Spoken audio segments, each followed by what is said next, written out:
এখানকার ভিতরে অনেকের থেকে আপনার একটু বয়স বেশি, আপনি অন্যান্য নির্বাচনগুলিও দেখছেন।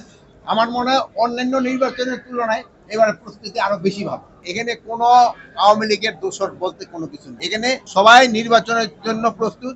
আজকে আমাদের এখানে আসার উদ্দেশ্য ছিল মত বিনিময় সভা। স্বরাষ্ট্র মন্ত্রণালয় থেকে আমি এসেছি, আমাদের সচিব এসেছেন ডক্টর নাসিমুল বুনি, দেন আমাদের আইজিপি সাহেব আছেন, এখানকার সব ঊর্ধ্বতন অফিসার এবং থানা লেভেলের সব অফিসারও ছিলেন। এখানে মত বিনিময় সভাটা মেইন উদ্দেশ্য ছিল এই আমাদের যে জাতীয় যে নির্বাচন 12 তারিখে, এতে আমাদের কোথাও কোনো ঘাটতি আছে কিনা, ঘাটতি থাকে এটা কিভাবে সমন্বয় করা যায়। কিন্তু এখানে আসার পর আমি দেখলাম যে তাদের প্রিপারেশন খুবই ভালো। আমাদের যে এক্সপেকটেশন ছিল সে এক্সপেকটেশনের তুলনায় অনেক অনেক ভালো। আর এবার আপনারা জানেন আমাদের সব ধরনের প্রস্তুতি নেওয়া হয়েছে।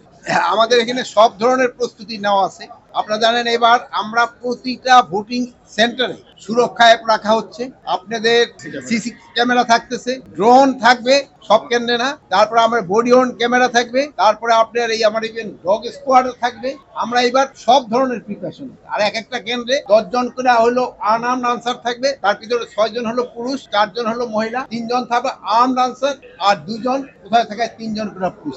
স্ট্রাইকিং ফোর্স থাকবে সেনাবাহিনী থেকে, নৌবাহিনী থেকে, বিমান বাহিনী থেকে, র্যাবের থেকে, পুলিশের থেকে, বিজিবি থেকে, কোস্টগার্ড থেকে, এবং মোবাইল টিমও থাকে। আমাদের প্রিপারেশন খুবই ভালো, এখানে কোনো রকমের কোথাও ঘাটতি নেই। এখন যদি আপনাদের কোনো প্রশ্ন থাকে, আপনারা যদি কোথাও কোনো ঘাটতি মনে করেন আমাদের জিজ্ঞেস করুন।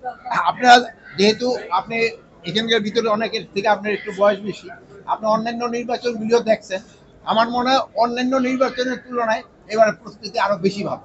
নির্বাচনের সাথে যারা জড়িত, এখানে কোনো আওয়ামী লীগের দোষর বলতে কোনো কিছু নেই। এখানে সবাই নির্বাচনের জন্য প্রস্তুত। এখানে সবাই খুব ভালো অফিসার, সৎ অফিসার। এটা আমি তার কমেন্টের ব্যাপারে আমি কোনো কমেন্ট করতে চাই না।